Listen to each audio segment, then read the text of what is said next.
Opium Wars. There is a plant responsible for two separate wars: the collapse of a Chinese dynasty and the creation of the modern pharmaceutical industry. It is still growing in fields across Afghanistan, Myanmar, and Mexico right now. The opium poppy produces morphine, codeine, and thebaine in its seed pods, and humans have been extracting those compounds for at least 5,000 years. What most people don't realize is that opium was once the most valuable traded commodity on Earth, more profitable than gold, silver, or spices. The British East India Company built a significant portion of its wealth by growing opium in India and selling it in China, where addiction rates climbed so high the Chinese government tried to ban it twice. By 1838, the British were importing roughly 1,400 tons of opium into China annually. That volume represented approximately 15% of China's entire import economy. The British responded to the ban by going to war. Twice. The First Opium War lasted from 1839 to 1842. The second ran from 1856 to 1860. Tens of thousands of people died in both conflicts, and the outcome was the same. China was forced to keep its ports open to British opium. The plant itself had no involvement in any of this. It simply produced latex in its seed capsules, which dried into a resin humans found extremely valuable. That resin also became the basis for every opioid painkiller in modern medicine, from morphine to oxycodone. The plant has been reshaping economies, starting wars, and altering brain chemistry for 5 millennia. It has not adjusted its strategy once. Potato famine. One plant fed Europe for 200 years, then killed over 1 million people in a single decade when a fungus showed up. The potato arrived in Europe from South America in the late 1500s and spread slowly at first. By the 1700s, it had become a staple crop across the continent, particularly in Ireland, where the climate and soil were ideal for it. The potato produces more calories per acre than wheat or barley, requires less labor, and grows in poor soil. It also stores well and can be planted in small plots, which made it perfect for tenant farmers with limited land. The population of Ireland doubled between 1750 and 1845, rising from roughly 3 million to over 8 million people. That growth was almost entirely supported by potato cultivation. By 1840, roughly 1/3 of Irish people were entirely dependent on potatoes for their daily calories. A single acre of potatoes could feed a family of 6 for an entire year. Then, in 1845, a fungal pathogen called Phytophthora infestans arrived from North America and spread across Ireland's potato fields. The entire crop failed. Most people think the Irish potato famine was caused by bad weather or poor planning. It wasn't. It was caused by monoculture dependence on a single variety of potato that had no genetic resistance to blight. When the fungus hit, there was no backup. Over 1 million people died from starvation and disease. Another million emigrated. The population of Ireland still has not returned to pre-famine levels. The potato did not plan to become the foundation of an economy. It also did not plan to collapse one. It just grew where it was planted. Slavery economy. A single crop was the economic justification for the transatlantic slave trade. Over 12 million people were forcibly transported from Africa to the Americas between the 16th and 19th centuries, and the majority were enslaved to grow sugarcane. Sugar was not a luxury item in this period. It was the center of the global economy. European demand for sugar exploded in the 1600s as it became a staple in tea, coffee, and preserved foods. By 1750, Britain alone was importing over 100,000 tons of sugar annually. The average British citizen's sugar consumption increased from 4 pounds per year in 1700 to 18 pounds per year by 1800. The only place it could be grown at scale was the Caribbean and coastal Brazil, where the climate was tropical and labor could be controlled. Plantation owners in these regions built their entire economic model on enslaved labor, because sugarcane cultivation is brutal work. The cane must be harvested by hand, processed immediately to prevent spoiling, and the work is done in extreme heat. Between the 16th and 19th centuries, more human labor, capital, and violence were organized around sugarcane than any other commodity. It funded European empires, built entire colonial economies, and created wealth that still shapes global inequality today. Most people know sugar was valuable. What they don't realize is that it was so profitable, it became the largest driver of colonization and slavery in the Western Hemisphere. The plant itself is a tall grass native to Southeast Asia. It produces sucrose in its stalks when grown in tropical climates. It had no interest in what humans built around it. Civil War. A plant and a machine designed to reduce labor instead increased slavery by over 300% in 30 years, and set the stage for the deadliest war in American history. Cotton had been grown in the American South since the colonial period, but it was not highly profitable because separating the seeds from the fiber by hand was slow, labor-intensive work. In 1793, Eli Whitney invented the cotton gin, a machine that could clean cotton 50 times faster than a person. The assumption was that this would reduce the need for enslaved labor. It did the opposite. In 1790, the United States produced roughly 3,000 bales of cotton per year. By 1860, that number had grown to over 4 million bales. During that same period, the enslaved population in the American South increased from approximately 700,000 to nearly 4 million people. Cotton exports accounted for 60% of total United States exports by 1860, making it the single most valuable commodity in the American economy. The entire increase was built on the labor of enslaved people. Most people assume the cotton gin reduced the need for slaves. It didn't. It made cotton so profitable that plantation owners expanded their operations, bought more land, and purchased more enslaved people to work it. Cotton became the most valuable export in the United States, accounting for over half of all exports by 1860. That wealth funded the Southern economy and created the political and economic conditions that led to the Civil War, which killed over 600,000 people. The cotton plant itself is native to tropical and subtropical regions and produces fluffy fibers around its seeds to help them disperse in the wind. It had no opinion on any of this. It just kept producing fiber. Market collapse. In 1637, a single flower bulb sold for more than 10 times the annual income of a skilled craftsman in the Netherlands. And then the market collapsed in less than a week. Tulips had been introduced to Europe from the Ottoman Empire in the mid-1500s and became fashionable among Dutch merchants and nobles.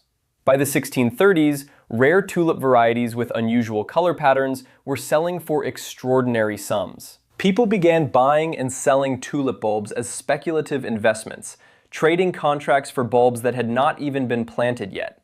At the peak of the market, one particularly rare bulb sold for the equivalent of a large canal-side house in Amsterdam. One recorded sale in 1637 listed a single Semper Augustus bulb at 5,500 guilders, when the average annual income was roughly 300 guilders. Some buyers traded their homes, land, and life savings for a handful of bulbs. Then, in February of 1637, buyers stopped showing up to auctions. The market collapsed almost overnight, and bulbs that had been worth fortunes became nearly worthless. Most people think tulip mania was a minor historical curiosity. It wasn't. It was the first documented economic bubble and crash in modern history, and it reshaped how people understood speculative risk and market behavior. The entire event also demonstrated that markets can assign value to almost anything if enough people believe it will increase, regardless of whether that belief has any basis in utility. The tulip did not ask to become a financial instrument. It was just trying to produce flowers. It succeeded. The economy did not. By the way, if you're learning something new about how plants quietly rearranged human civilization, I post content like this regularly. I'd appreciate it if you subscribed. Thanks. American Revolution. Attacks on one plant's dried leaves became the symbolic flashpoint that started the American Revolution and created an independent nation. Tea had been imported to the American colonies since the late 1600s and was extremely popular by the 1700s. The British government, looking for revenue to pay off debts from the 7 Years' War, passed the Tea Act in 1773, which gave the British East India Company a monopoly on tea sales in the colonies and added a tax to every pound sold. By 1773, American colonists were consuming over 1 million pounds of tea annually. The Tea Act reduced the price of legally imported tea, but maintained the tax, which colonists viewed as an assertion of Britain's right to tax them without representation. Colonists saw this as taxation without representation and organized a boycott. On December 16, 1773, a group of colonists in Boston boarded 3 ships and dumped 342 chests of tea into the harbor. The event became known as the Boston Tea Party, and it escalated tensions between Britain and the colonies to the point where armed conflict became inevitable. The Revolutionary War began in 1775 and lasted 8 years. Over 25,000 people died. The outcome was the creation of the United States as an independent nation. Most people know about the Boston Tea Party. What they don't realize is that tea was the single most valuable commodity the British East India Company traded, and losing the American market was a significant economic blow. The tea plant itself is native to East Asia and produces caffeine in its leaves as a natural pesticide. It was cultivated in China and India and had no involvement in colonial policy. It was simply very popular, and the British government decided to tax it. Economic collapse. One plant created the richest city in South America, then destroyed that city's economy when 70,000 seeds were smuggled out of the country in 1876. The rubber tree is native to the Amazon basin, and for most of the 1800s,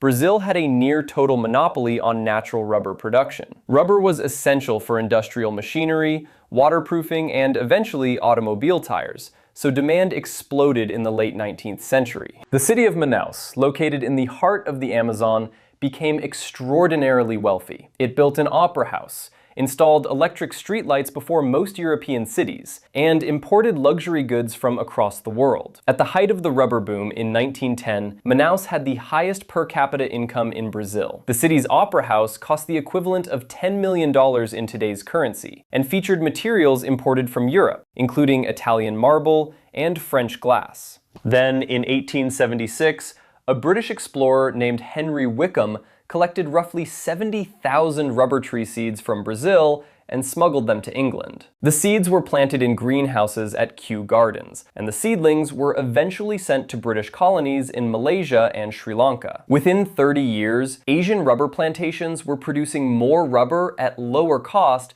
than Brazilian wild harvest operations, and the entire Brazilian rubber economy collapsed. Manaus went from one of the wealthiest cities in the world to an economic backwater in less than a generation. Most people think monopolies are broken by competition or regulation. This one was broken by a man with seeds in his luggage. The rubber tree did not care where it grew. It produced latex in both continents equally well. The economy of an entire region did not. Colonial Expansion. One plant's bark made it possible for Europeans to colonize Africa and Southeast Asia without dying of malaria in the first 6 months, reshaping the political map of the entire world. Malaria had been a major barrier to European expansion into tropical regions for centuries. Mortality rates for European soldiers, traders, and settlers in West Africa often exceeded 50% per year. Then, in the early 1800s, Europeans learned that the bark of the cinchona tree, native to the Andes, contained quinine, a compound that effectively treated malaria. With quinine, Europeans could survive in tropical climates long enough to establish permanent settlements, trading posts, and military outposts. Before quinine became widely available, fewer than 10% of Africa was under European control.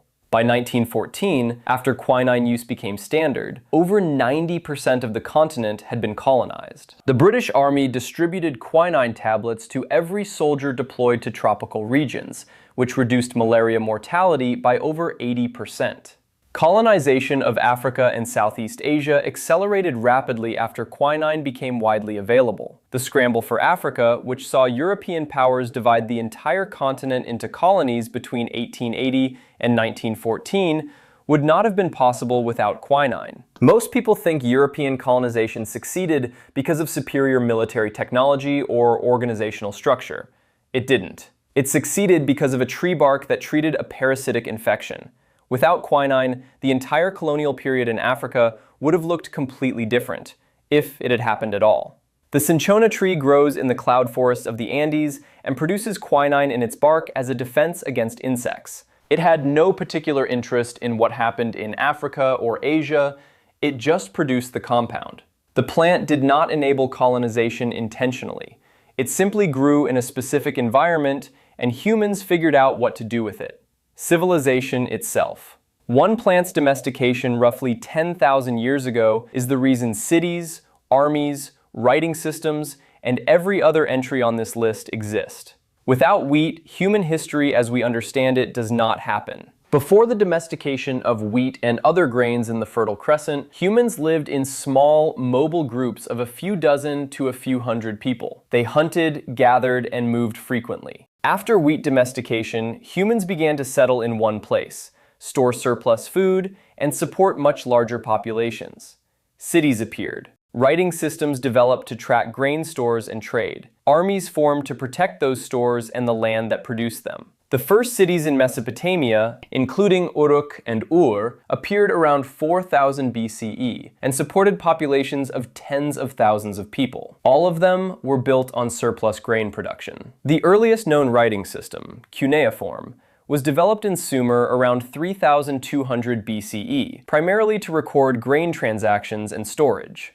Social hierarchies emerged because surplus food allowed some people to specialize in roles other than food production. Civilization as a concept is downstream of storable grain. Most people think agriculture was an inevitable stage of human development. It wasn't. It happened because a few species of wild grasses in the Fertile Crescent, including emmer wheat and einkorn wheat, had seeds large enough and nutritious enough to justify the effort of collecting and planting them. Humans selected for plants with larger seeds, non-shattering seed heads, and other traits that made cultivation easier. And over thousands of years, those wild grasses became modern wheat. The plant did not set out to create civilization. It was a grass with slightly larger seeds than most. Everything else was a consequence of humans deciding those seeds were worth planting in the same place year after year. Wheat is still just a grass. It still produces seeds. It has no awareness that cities, legal systems, and wars were built because of it. If this changed how you think about the plants that quietly rearranged the entire trajectory of human civilization, consider subscribing so you don't miss what's next. Thanks for watching.